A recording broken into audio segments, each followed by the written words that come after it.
नमस्कार. आज आपण एका व्हिडिओ स्रोताच्या आधारे एका खूप इंटरेस्टिंग विषयावर बोलणार आहोत, महादशा. हो, नमस्कार. म्हणजे बघा, अनेकांनी ऐकलं असेल नाही का, की शनीची महादशा सुरू आहे किंवा राहूची दशा आहे, आणि हे ऐकलं की लगेच मनात थोडी धाकधूक सुरू होते. अगदी अगदी भीती वाटते लोकांना. बरोबर. पण ही भीती खरी आहे का? म्हणजे नक्की अर्थ काय असतो या महादशेचा? आज आपण जरा याच स्रोताच्या मदतीने हे समजून घेऊया. हो, नक्कीच.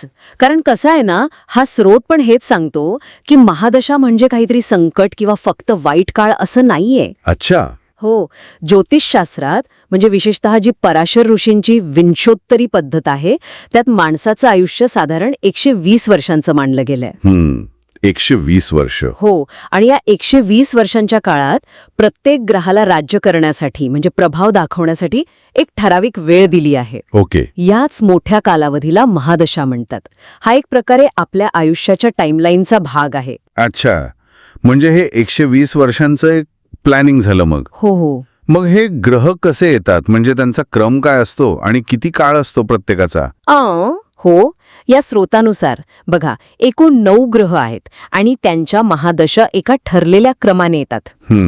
सुरुवात होते केतूपासून 7 वर्ष, मग येतो शुक्र, त्याचा काळ सगळ्यात जास्त आहे 20 वर्ष. अरे बापरे, 20 वर्ष. हो, त्यानंतर रवी फक्त 6 वर्ष, हा सगळ्यात कमी काळ. मग चंद्र 10 वर्ष, मंगळ परत 7 वर्ष, राहू 18 वर्ष. राहू 18, हा पण मोठा आहे. हो, मग गुरु 16 वर्ष, शनी 19 वर्ष आणि शेवटी बुध 17 वर्ष. अच्छा. या सगळ्यांची टोटल केली की 120 वर्ष होतात. ओके. पण मग माझ्या आयुष्यात कुठली दशा पहिली सुरू होणार हे कसं ठरतं? हां, चांगला प्रश्न आहे. तर जन्माच्या वेळी चंद्र ज्या नक्षत्रात असतो ना, हो, त्या नक्षत्राचा जो स्वामी ग्रह असतो त्याची महादशा सगळ्यात आधी सुरू होते. अच्छा, म्हणजे प्रत्येकाची सुरुवात वेगळ्या ग्रहाने होऊ शकते. नाही, तसं नाही. इथेच तर खरी गंमत आहे. म्हणजे अजून डिटेलमध्ये जातं हे शास्त्र. कसं? प्रत्येक महादशेत त्याच क्रमाने, म्हणजे केतू, शुक्र, रवी याच सिक्वेन्सने परत सगळ्या 9 ग्रहांच्या अंतर्दशा येतात. ओके, अंतर्दशा. हो, म्हणजे समजा 20 वर्षांची शुक्र महादशा आहे, तर त्या 20 वर्षात पुन्हा शुक्र, रवी, चंद्र अशा सगळ्या ग्रहांच्या छोट्या छोट्या दशा येऊन जातील. आणि अजून एक लेव्हल आहे. प्रत्येक अंतर्दशेत अजून सूक्ष्म पातळीवर पुन्हा 9 ग्रहांच्या विदशा येतात. बापरे, म्हणजे दशा, मग अंतर्दशा, मग विदशा. हो, यामुळे आयुष्यातल्या घटना कधी कशा घडतील याचा जास्त बारकाईने अंदाज घेता येतो, असा हा स्रोत म्हणतो. हे तर खूपच खोलवरचं गणित आहे. पण मग सामान्य माणसासाठी याचा उपयोग काय? म्हणजे या दशा, अंतर्दशा, विदशा यांचा आपल्या रोजच्या आयुष्यावर, निर्णयांवर काय परिणाम होतो नक्की? अगदी कळीचा मुद्दा आहे हा. याच माहितीनुसार हेच आपलं ग्रहमान ठरवतं. म्हणजे नशिबाचा कल कुठे आहे हे समजतं. ग्रहमाल. हो, आणि स्रोत एक महत्वाची गोष्ट सांगतो. कोणताही ग्रह स्वतःहून चांगला किंवा वाईट नसतो. म्हणजे गुरु म्हणजे नेहमी चांगलं आणि शनी म्हणजे नेहमी वाईट, हा गैरसमज आहे. हो, हे खूप ऐकतो आपण. बरोबर. ग्रह त्यांची फळं कशी देणार हे ते तुमच्या कुंडलीत कुठे आहेत, म्हणजे कोणत्या स्थानी आहेत, म्हणजे कोणत्या घरात आहे. हो, कोणत्या घरात किंवा भावात आहेत आणि ते कोणत्या स्थानांचे मालक आहेत यावर सगळं अवलंबून असतं. उदाहरणार्थ, समजा गुरुची अंतर्दशा सुरू आहे आणि तुमच्या पत्रिकेत गुरु 4थ्या स्थानाशी संबंधित आहे. 4थं स्थान म्हणजे घर, गाडी, आई. बरोबर, अगदी बरोबर. तर त्या अंतर्दशेच्या काळात या गोष्टींशी संबंधित घटना घडण्याची शक्यता जास्त.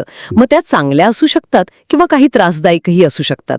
हे गुरुच्या कुंडलीतील स्थितीवर अवलंबून असेल. अच्छा, म्हणजे असं म्हणू शकतो का की माझ्या पत्रिकेत समजा परदेशात जाण्याचा योग आहे, पण तो योग फळ कधी देणार हे त्या ग्रहाची दशा आल्यावरच कळणार?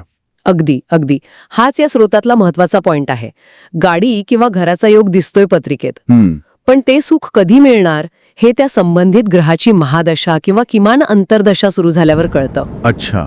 यामुळेच बघा ना, कधी कधी एखादा बिझनेस एकदम मस्त चाललेला असतो, हो, आणि अचानक दशा बदलती आणि तो व्यवसाय एकदम खाली येतो किंवा बंद पडतो. अरे, असं होतं? हो, कारण कदाचित जी नवीन दशा आली आहे तिचा त्या व्यवसायाशी काही संबंध नसेल.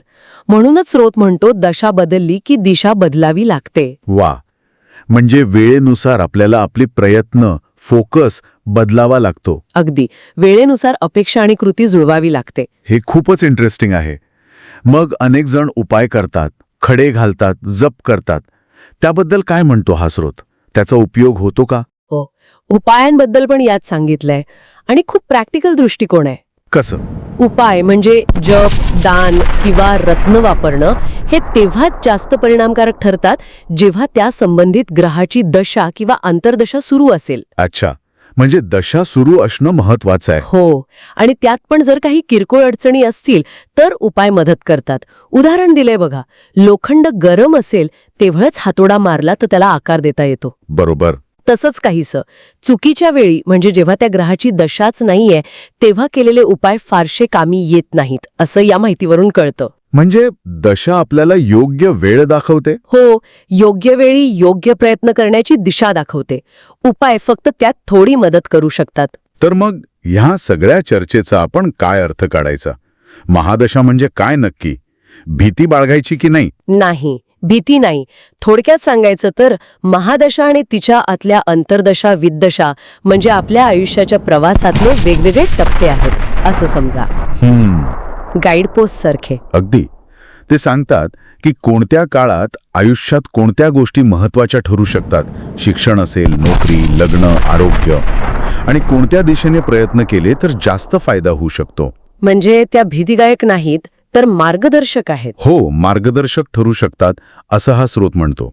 त्यामुळे या दशाचक्राला समजून घेणं हे आपल्या आयुष्यातल्या चढ उतारांना फेस करण्यासाठी आणि योग्य वेळी योग्य गोष्टींवर फोकस करण्यासाठी खरंच महत्वाचं ठरू शकतं. बरोबर, असं या स्रोताचं म्हणणं आहे. तर मग केवळ पत्रिकेत ग्रह कुठे आहेत हे पाहण्याऐवजी हा जो वेळेचा नकाशा आहे म्हणजे दशा, याला समजून घेऊन आपले प्रयत्न आणि निर्णय त्या वेळेनुसार जुळवणं हे अधिक यशस्वी आणि समाधानी आयुष्याचं रहस्य असू शकेल का?